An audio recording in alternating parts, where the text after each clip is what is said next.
നിങ്ങൾക്ക് കോൾ വന്നാലും കോൾ അങ്ങോട്ട് ചെയ്താലും സ്പീക്കർ ഓൺ ചെയ്ത് വേണം സംസാരിക്കാൻ. ശരി മാഡം.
ദൈവമേ, അളിയും പിടിച്ചു. ഇനി ഒരു കാര്യത്തിലേ സംശയമുള്ളൂ, എങ്ങനെയാണ് എന്നെ കൊല്ലുന്നത്? അന്തരേ,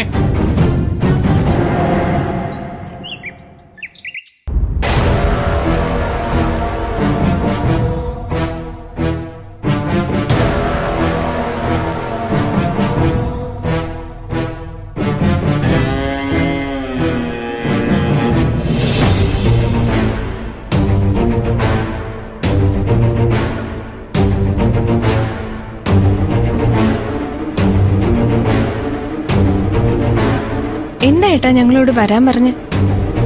പറയാം. എന്തെങ്കിലും ആഘോഷിക്കാൻ വിളിക്കുകയാണെങ്കിൽ ഞങ്ങളില്ല, ഞങ്ങളെ പ്രതീക്ഷിക്കാൻ വേണ്ട. ഞാൻ വിളിച്ചത് ഒരു ഗെയിമിന് തന്നെയാ. ഇല്ല എന്ന് പറഞ്ഞ് ഒഴിഞ്ഞു മാറാൻ ആർക്കും പറ്റില്ല.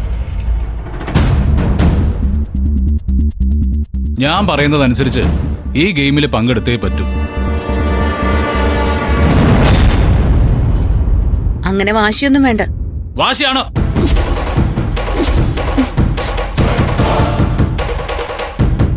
ഞാൻ പറയുന്ന കാര്യങ്ങൾ കേട്ട് കഴിഞ്ഞതിന് ശേഷം മാത്രം അഭിപ്രായങ്ങൾ ഇങ്ങോട്ട് പറഞ്ഞാൽ മതി. നന്ദിനി ഇന്നലെ നന്ദിനിയുടെ എന്റെയും ഡ്രസ്സ് വെച്ചു പൂജാമുറിയിൽ.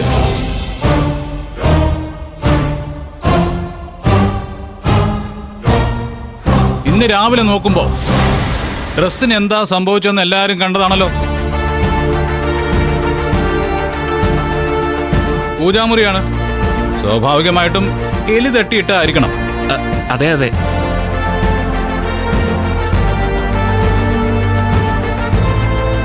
പക്ഷേ തട്ടിയിട്ടത് എലിയല്ല.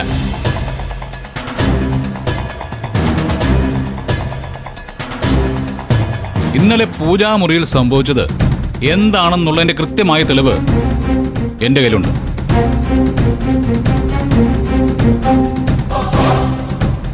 നമ്മുടെ കുടുംബത്തിൽ നടന്ന ഒരു കാര്യമാവുമ്പോ അതെല്ലാവരെയും ഞാനൊന്ന് ബോധ്യപ്പെടുത്തണമല്ലോ.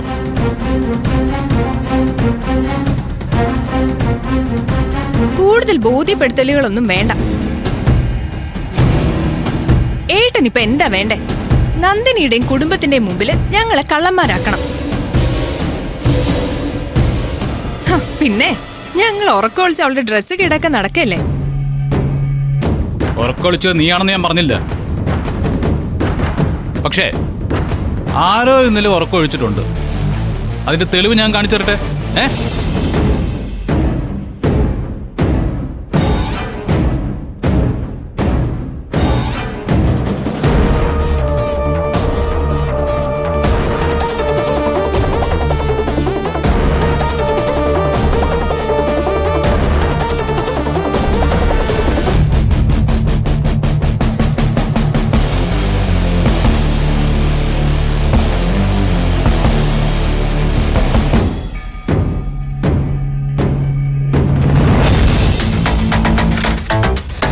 ഇത് കണ്ടോ? പൂജാമുറിയിൽ എണ്ണക്കുപ്പി തട്ടിയിട്ടത് എലിയാണെങ്കിൽ ആ എലി അതേ എണ്ണയിൽ തന്നെ ചവിട്ടിട്ടുണ്ടെങ്കിൽ ചുവരിലോ നിലത്തോ എലിയുടെ കാൽപ്പാടുകൾ കാണുമായിരുന്നു. പക്ഷേ ഈ കിടക്കുന്നത് മനുഷ്യന്റെ കാൽപ്പാടാണ്.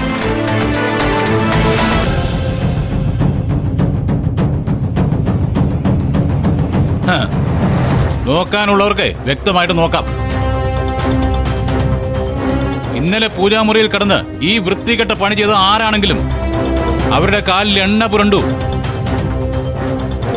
നനഞ്ഞ കാലുമായിട്ട് അയാൾ പൂജാമുറിയിലെ ഭസ്മത്തിൽ ചവിട്ടി. ആ കാൽപ്പാടുകളാണ് ഈ കാണുന്നത്.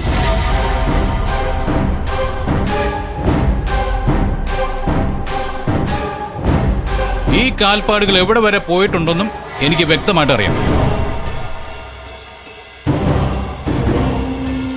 അത് പോയിരിക്കുന്നത് ഈ നിൽക്കുന്ന ചേച്ചിയുടെ അളിയന്റെയും മുറി വരെ മാത്രം.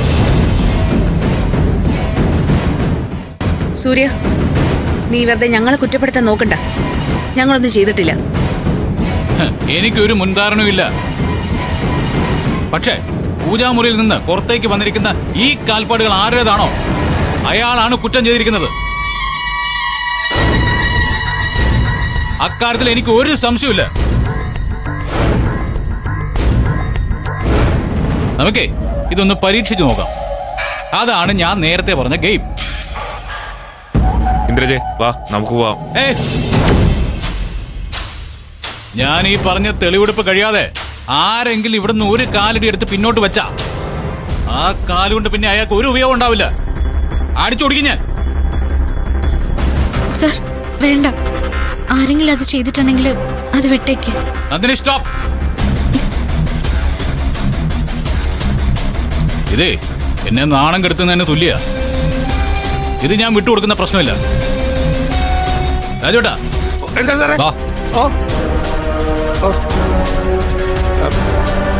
എല്ലാവരും മുകളിലത്തെ നിലയിൽ പോയി ഉറങ്ങിയാലും താഴെ എപ്പോഴും ഉള്ളത് രാജുവേട്ടനാണ്. രാജുവേട്ടൻ തന്നെ ആദ്യം കാലെടുത്ത് നോക്ക്. അല്ല സാറേ, ഞാൻ ഇന്നലെ ഇവിടെ കിടന്ന് ഉറങ്ങിയപ്പോൾ രാവിലെ വന്ന് നന്ദിനി മോളാണ് കണ്ണൊക്കെ പൊത്തിയിട്ട് വിഷുകണി കാണാൻ കൊണ്ടുപോയത്. അല്ലാതെ ഞാൻ ഒന്നും ചെയ്തില്ല സാറേ. തന്നോട് ഇതിൽ കാല് വെച്ച് നോക്കാനാ പറഞ്ഞേ. അധികം സംസാരിക്കണ്ട. നോക്കാൻ